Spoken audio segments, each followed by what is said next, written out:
Bonjour, c'est Cryptoly, j'espère que vous allez bien. Aujourd'hui, on va parler de Cas, la crypto de Kaspa. Alors, Kaspa, c'est un protocole qui a fait beaucoup de bruit en 2023, un petit peu moins en 2024, mais ça reste un projet très solide. Surtout quand on regarde ce qui est en train de se passer au niveau du price action, vous allez voir dans quelques instants que c'est toujours très intéressant.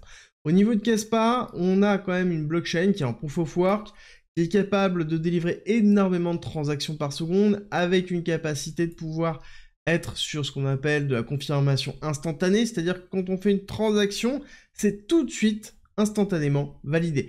Derrière, ils ont toute une technologie de bloc DAG, qui est en fait une évolution du DAG structurel, mais on est dans quelque chose qui est plutôt innovant, avec une volonté vraiment d'hyperscalabilité. Ce qui est intéressant de voir, c'est qu'ils ont terminé leur migration au niveau de Rust, donc c'est une technologie et un langage de programmation qui est très sécurisé et qui permet de pouvoir derrière structurer plein d'autres choses, comme par exemple des smart contracts. Historiquement, en 2023, on nous avait dit que Kaspa, c'était pas le but et qu'il n'y allait pas avoir de smart contracts. Puis petit à petit, on a commencé à avoir des nouvelles dessus, disant qu'il allait avoir des smart contracts, qu'ils étaient en train de travailler dessus, et actuellement, ils sont en train de travailler dessus. Et c'est important parce que les smart contracts, c'est ce qui permet de pouvoir avoir de la finance décentralisée et d'avoir des applications décentralisées. Ne pas avoir Kaspa comme étant simplement un moyen de transaction qui est basé sur du proof of work, mais vraiment avoir un système dans lequel on peut retrouver des smart contracts qui permettent bien plus de choses que simplement des transactions, et c'est ce qui va attirer vraiment ce qu'on appelle la TVL, de la Total Value Lock, c'est-à-dire de l'argent qui sera déposé sur le protocole et qui permettra au protocole d'avoir un certain nombre de transactions effectives.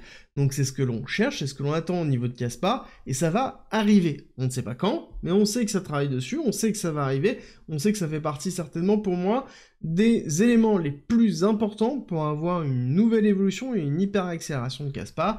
Ce sont ces smart contracts, et il faut impérativement qu'ils soient bien fait pour pouvoir aller plus loin. Et c'est pour ça que c'est un protocole à suivre. Ça ne veut pas dire que ça va pas performer en attendant, non, ça veut simplement dire que cette nouvelle sera un élément marquant au niveau du price action pour faire une nouvelle accélération. Alors, niveau justement du price action, où on en est et qu'est-ce qui se passe? Plusieurs choses intéressantes à noter, c'est qu'on a eu une phase d'hyper-accélération dans laquelle on a fait le top le 29 juillet 2024. Et oui, je pense que pour ceux qui étaient là, vous en souvenez, c'était quelques jours avant la grande chute du 5 août qui a été très violent sur l'ensemble des alts, aussi sur Kaspa, bien qu'on n'a pas break des gros niveaux, qui étaient ce niveau-là, qu'on n'a toujours pas cassé d'ailleurs, qu'on renforce par contre la liquidité en dessous. On a beaucoup de liquidité en dessous des 0,10 et c'est un niveau très solide. On voit bien la réaction qui a lieu là. J'aurais bien aimé qu'on aille chercher juste une petite mèche en dessous pour liquider toute cette partie-là. Là, c'est pas le cas. Ce qu'il va falloir voir, c'est est-ce qu'on est capable de pouvoir repartir à la hausse et aller chercher la liquidité qui se trouve dans les alentours de 0,18. Si on casse et qu'on s'instancie au niveau des 0,18, ce sera vraiment un signal qui sera très bullish. Alors pourquoi je parle de ça? C'est parce que Kaspa a toujours eu une tendance qui est plutôt inversée par rapport à BTC, c'est-à-dire que là on a un Kaspa qui était plutôt à la hausse, alors que BTC était à l'inverse, était comme ça, à ce moment-là, était dans le bull flag. Et là, on était totalement à l'inverse, et on avait des surperformances de Kaspa par rapport à BTC. Chose qui s'est inversée depuis le 16 septembre. Le 16 septembre, on voit qu'on a un BTC qui reprend de la force, un Kaspa à l'inverse qui plutôt cède, avec la rupture du support que l'on avait ici, pour ensuite arriver sur le nouveau support qui est les 0,10. Les 0,10 sont vraiment la zone la plus importante de Kaspa. La rupture des 0,10 entraînerait potentiellement, si on stabilise en dessous, une tendance qui sera plutôt baissière, avec derrière un nouvel objectif qui serait beaucoup plus bas, dans les 0,06 avant de repartir. Ça sous-entendrait qu'on aurait ici un désintérêt au niveau de Kaspa. Je ne vois pas comment ça pourra arriver court terme, donc il va falloir surveiller pour moi le price action haussier, arriver à aller chercher toutes ces liquidités-là pour partir à la hausse. Parce qu'on a BTC qui pousse, on a un début de bull run, vous l'avez noté, on a quand même pas mal d'éléments qui sont plutôt positifs pour cette fin d'année 2024 et surtout 2025. Et étant donné que ça a été un gros narratif en 2023, il y a de grandes possibilités qu'on ait un retour de Kaspa sur le devant de la scène. Encore une fois, il ne faut pas avoir une mémoire courte, il faut bien se rappeler de ce qui a performé, parce que ça va certainement reperformer dans les nouveaux narratifs et dans la réinjection de liquidité dans la phase d'hyperaccélération parabolique. Il faut s'en rappeler, même si c'est compliqué, et même si on est, oui, en sous-performance par rapport au marché. Et ça, il suffit de regarder Kaspa sur BTC, qui est la représentation de la performance du CAS versus BTC.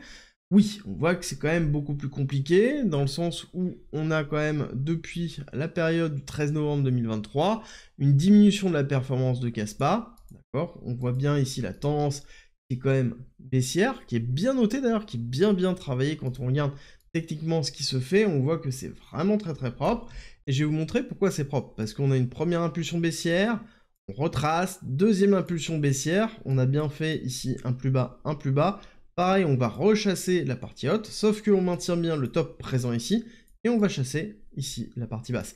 Donc on a bien une tendance baissière qui s'est accentuée, donc ça veut dire que Kaspa est en sous-performance par rapport à Bitcoin, mais ça ne veut pas dire que Kaspa va baisser, ça veut juste dire qu'elle va peut-être moins monter que BTC, en tout cas moins avoir d'accélération au niveau de Bitcoin. Ce qui est cohérent par rapport à la partie fondamentale, où on a une hype qui s'est un peu calmée, et dans lequel on attend certainement la partie smart contract pour réentraîner une hype, et c'est ce qu'il va falloir attendre. Est-ce que oui ou non on a d'autres opportunités pour pouvoir justement recharger? Je pense qu'on va avoir une sous-performance encore pendant un certain temps. Quand on regarde cette impulsion baissière avec ce retracement, on a une target qui est dans les alentours des 1 et des 1,1. Si jamais on casse ce niveau-là, qui est très important, parce qu'on voit que c'est un niveau qui a été résistance ici, qui a été support là, très important, support ici, donc je pense qu'il va certainement tenir. Mais si jamais il casse, il va falloir aller chercher cette zone-là, voir peut-être le petit order block qui se trouve là, on le voit très bien cet order block. Donc on pourra avoir un cours qui fait hop, tac, ici, et là on aura certainement un redépart de l'accélération de Kaspa, donc ça sous-entend qu'on va avoir vraiment la structure d'un nouveau momentum au niveau de Kaspa et une réaccélération de Kaspa par rapport à Bitcoin, d'accord? C'est une surperformance de CAS par rapport à Bitcoin, ça ne veut pas dire que CAS éclatera à la hausse, ça veut juste dire qu'il surperformera BTC. Si BTC pousse, Kaspa poussera beaucoup plus, si BTC chute, Kaspa chutera moins ou peut-être sera résilient, d'accord? C'est l'un ou l'autre qui influe ces éléments-là. Et si on revient au niveau du prix, pour moi, les éléments importants à prendre en considération, c'est que on a les 0,10. Les 0,10, c'est une zone à maintenir. Tout ce qui est en dessous de cette zone-là, on pourra avoir vraiment une zone de rechargement très long terme pour aller chercher plus haut, et notamment les smart contracts, mais on ne sait pas quand est-ce qu'ils vont arriver. Et ça, c'est l'élément crucial pour Kaspa. Techniquement, si on part sur une vague haussière au niveau de Kaspa, on va prendre l'extension de Fibonacci, on prend le point bas, on prend le point haut, on prend le retracement actuel, on pourrait aller chercher les 0,3, voire chercher beaucoup plus haut dans les alentours des 1,610, voire pourquoi pas encore beaucoup plus haut dans les alentours des 0,6, voire encore plus haut si jamais on a bien les smart contracts, qu'on a un intérêt au niveau de l'écosystème Kaspa avec de la finance décentralisée qui se met en place, avec des capitaux qui se déversent. Globalement, il y a plein d'éléments à prendre en considération, et pour moi, on a une technologie qui s'appelle le Rust, le langage qui a été choisi, qui est le même que Solana. Donc ça, c'est positif, et donc ça veut dire qu'on pourra avoir des développeurs de Solana qui passent aussi sur Kaspa, et donc on pourrait même avoir des applications de Solana qui passent directement sur Kaspa avec juste quelques modifications, parce que somme toute, c'est le même langage, il y a peut-être des modifications structurelles à faire dans la conception, mais si c'est fait intelligemment, on risque d'avoir quelque chose qui sera